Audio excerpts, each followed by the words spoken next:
of the code should be based on, or should be centered around, parsing configuration and model data. Yeah, just the distinction between configuration-based coding practices versus sort of code-driven coding practices.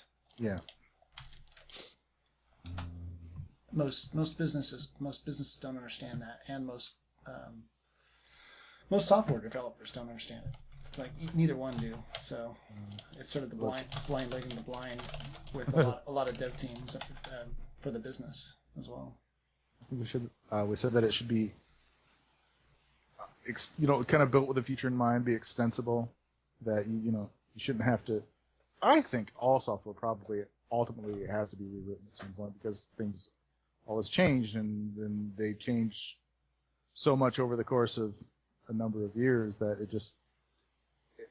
all software kind of ultimately becomes like defunct or whatever, and it's just easier to use the newer, bite the bullet and rewrite it using the newer technologies. And even there, though, I think and using what you've learned from the past. But it shouldn't have to be. I agree. Not have to be every year or every 3 years or whatever. And maybe once every 10 years, 15 years or something. What does rebuilding software mean, and how do you go about doing that? And can you capture the current state of the software, to the best of your ability? How can you capture the state of this current software in your new software? That's just a whole level of there's a whole dynamic there and a whole level of software ability that's just missing out of most software, right? That's not sort of integrated into the software itself, the ability to sort of tear out or sort of have a starting set of data from existing because it's software. that goes back to just what you were saying before about how it's all code driven versus configuration or model driven. Yeah. If the bulk of your stuff is around doing that well, getting all your pieces and parts together, doing that well, then you can reuse a lot of that when you go to rebuild. It's kind of just refactoring the way that works, and maybe kind of the order things are laid out, cleaning it up, and that's rebuilding. It's not like the models start from scratch. You take what you got, and the models don't change for the most part. If you have this sort of model focused development process to begin with, like whether that's like where you started or where you're heading, if you're sort of model focused and model driven, if you have sort of a model driven development approach in the first place, the models don't change. It's rarely the models change a little bit, right? Where you're missing features. They change a little bit. Constant. Yeah, features need to be embellished, or this feature needs to be modeled slightly different. But it's the models that change, not really the system as a whole. For the most part, the features largely stay the same, but the models change, and it's sort of it's the models changing, and how the models change, and what the fallout, what the precipitation from models changing. That's a real big indicator of whether you've written good software or not, is when a model changes, what is the effect?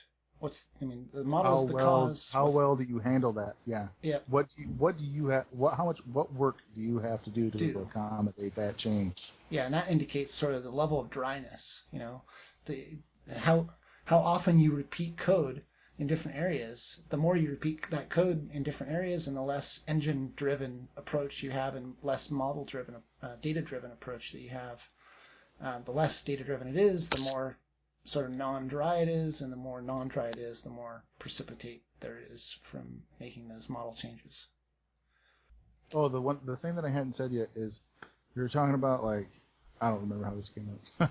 Actually, not what made me think of it, but the actual development process itself, not necessarily the software, the outcome, but the process. That's what it was, because you were talking about code monkeys typing away, banging out code left and right. Yeah, and the math problem, how businesses approach the math, the division of labor and the division of code.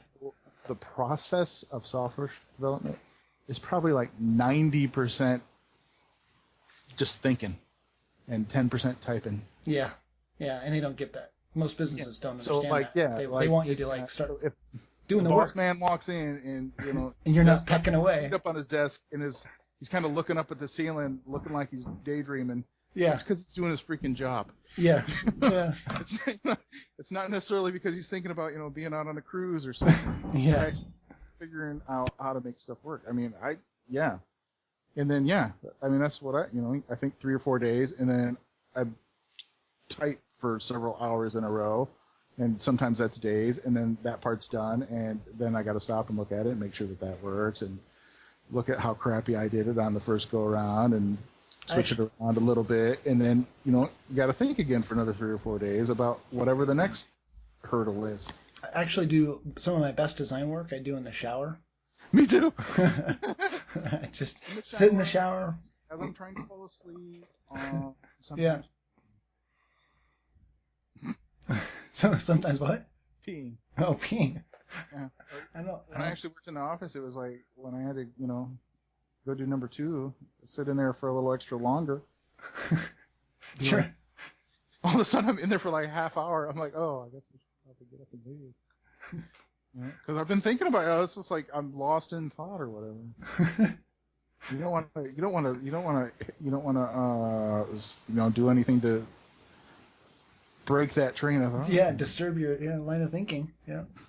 That's how I do it in the shower. All this, like you're soaping up, whatever, and then all of a sudden, I realize that I've just been leaning up against the wall, thinking about whatever it was I was thinking about for like 30 minutes. Yeah. Yeah. Wasting water.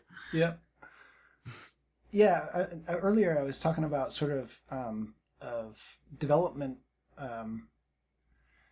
There's sort of a coup, that can take place, and I've seen it time and time again on teams that I've been on because how really I think I credit a lot of sort of my development approach to you, honestly, because I think you were one of the first people I was exposed to this sort of, and it was one of the first large projects that I'd been exposed to it on as well. So it was sort of benefit. That was a huge benefit, I think. But anyways, that aside, I've seen this time and time again where you have this sort of dynamic on the team itself where people don't understand how good software is designed. It's the developers that you get these, like I was saying earlier, these 3 stooges. You get the 3 stooges on your development team, and oftentimes they're hired by someone who doesn't understand engine-based development or data, model or data-driven development. You get some hiring manager who doesn't understand model-driven development, who doesn't understand data-driven development, and they don't understand the sort of ratio and the time investment you make to the engine that drives the actual software. So you get these guys on there, and they're like, well, I just want to use tools. Like, I want to use ASP.NET, or I want to use MVC framework, or I want to use whatever kind of standard out-of-the-box solution there is that's on the market today. You get those guys on your team, and they're wanting to just chip away at features, and they're wanting to just chip away, and they don't understand this approach of, well, you build the engine, and once you build the engine correctly and well, then that pays off, and that has a ROI over the next few years. Potentially much longer. Several years, yeah. Yeah, if you do it. A few. Yeah, the better you do, the longer it is. Basically, it's sort of this ratio of, well, how well did you do? That's a measure of how well you succeeded building a good engine. Yeah. Oh, that's the other thing another thing we were saying, which is pretty much the same thing, really, that you just said, just maybe a different way of stating it is. Mm-hmm. When it comes time, okay, fine, great, you just release something, and now you're kind of in a maintenance mode or whatever. The effort required to just maintain is a huge indicator of the quality of the software. Yeah, maintain and extend. Yeah. Yeah, and yes, so 1 is maintain, and 2 is extend. Yep. And anybody. Like, okay, some newbie dev should not necessarily be able to walk in and pick it up and figure out what's going on. Somebody that's been doing it for 10 years plus. Mm-hmm. Even if they don't necessarily know the particular language, well, no, maybe they should be able to, spend a week or so and have a pretty good idea about what's going on, how it works, what it does, what all the knobs and switches and levers are and how to make the thing work. And A week is on a model driven or data driven approach though, right? Like if you don't have if you've got some code monkeys in there, then that's months, right? If it's good software, you should be Yeah. able to figure it out. And like you're not going to know you're not going to know all the little nuances within a week. Sure. Yeah, all the little corner cases and business rules, etc. But you're but going to know. Understand You're going to have the 80%. Yeah. Right? Yeah. Yeah, a week or two. I mean, but that's on high quality software. Otherwise, you're looking at months. That's months. what I'm saying. That's a measurement. Absolutely. Yeah. The absorbability of the somebody's software. world seasoned can come in and figure it out and be able to maintain it, if not extend it. Yep. You know, within a month they should be able to say, oh yeah, if you want to add this and this and this and this, and there's these knobs and switches right here, and all we do is we throw in a little bit of data, we flip this switch over, and bada boom, there's your feature. Yep. Or we've accommodated this change in the data, or whatever it might be. Yep. Yeah. I was saying about like the coup factor. I don't know if you've experienced this or not, but I know like I had it on Microsoft Store. I had it on what was another project? AppMex was another project where these guys, they don't understand this sort of data-driven approach, and almost always the business never understands it, right? And I don't know what your experience is, but that's been my experience by and large. Like the business almost never understands a data-driven approach to software development where you have this sort of configuration-based software. So that's sort of a given. But on the other side, you've got this development team, and some of the people understand data-driven approach, and some of them don't.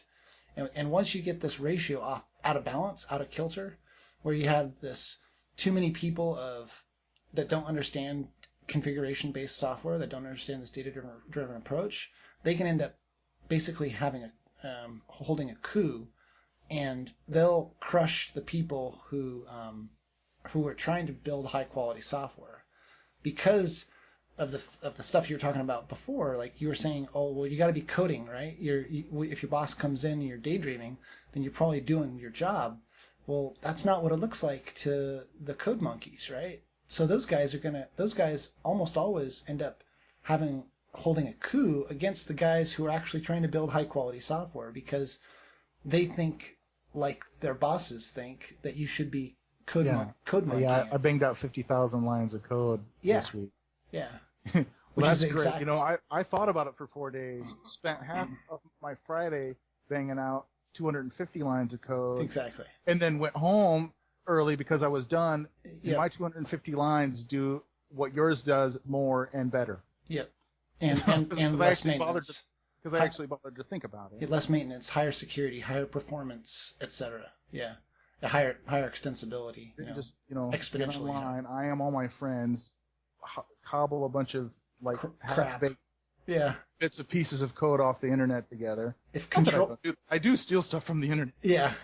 But if Control C is your favorite buddy, yeah, then you probably got issues. Yeah.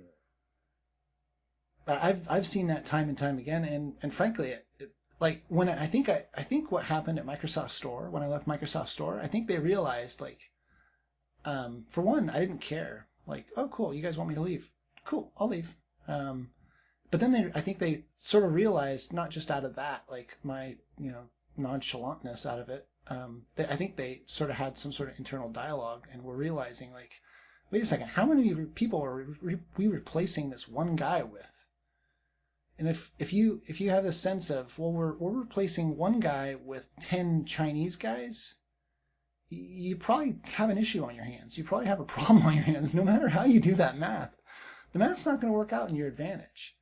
Like, think about it in terms of time to market, right?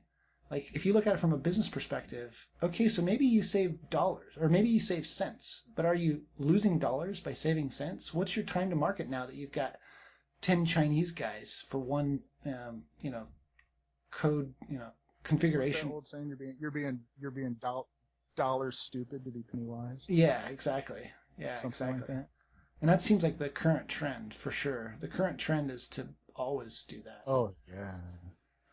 And it's bang out code, and it doesn't matter if it's not any good because we just bang out more. Yeah, and we sort of expect to replace it. Or we'll just and we'll just hire, well, even if we're not replacing it, even we know it's crap and that it doesn't really work, but we'll hire 10 more Chinese guys for $1 an hour to sit there with like shoring material and some braces and some bunting and some hammers and stuff, and they'll just shore it up constantly. Yeah. They'll just, when it breaks, they'll just fix everything Just manually. bug-ridden and 24/7.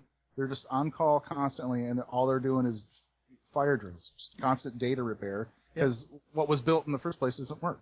Yeah, with no sense of, well, are we going to reach like a feature maximum to the software, which is truly the reality. Most of them quickly reach a feature maximum. You know, they get to like 20 features and like, we're screwed.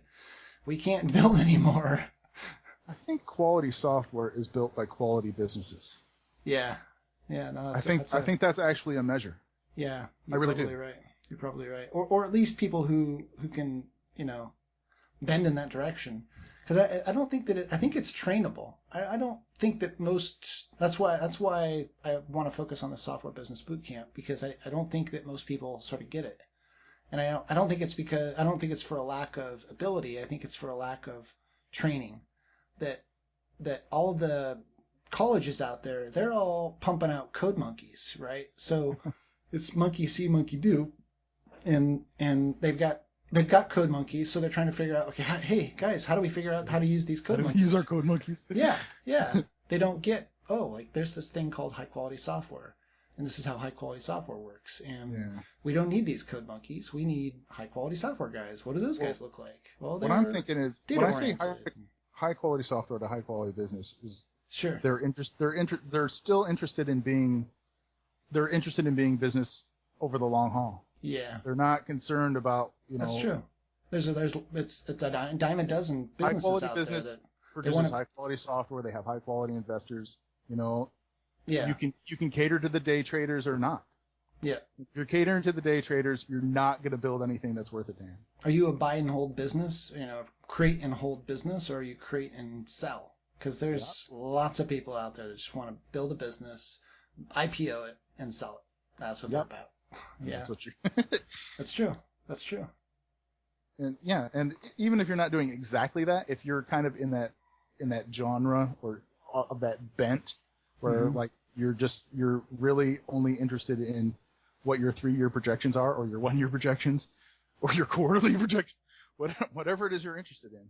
You know, if you're not even concerned about 5 years from now, let alone 10 or 20, then there's really no point. If you don't care about, if your company's huge, if it's tens of thousands of people, you're not necessarily going to pass it off to your kids, but you're going to pass it off to somebody. You're going to pass it off to a generation. If you don't care about that, then you probably shouldn't bother. Yeah. Seriously, you shouldn't, because there's no point in it. It's because it's going to cost more up front. It's going to cost more in time and in money up front. Yeah, I was thinking of it. If you're worried about your bottom line costs, your upfront bottom line costs for like right now, then don't do it. It doesn't make sense for you. Yeah, I was thinking of it in terms of like quality Microsoft. software is not for all businesses. Yeah, it's not.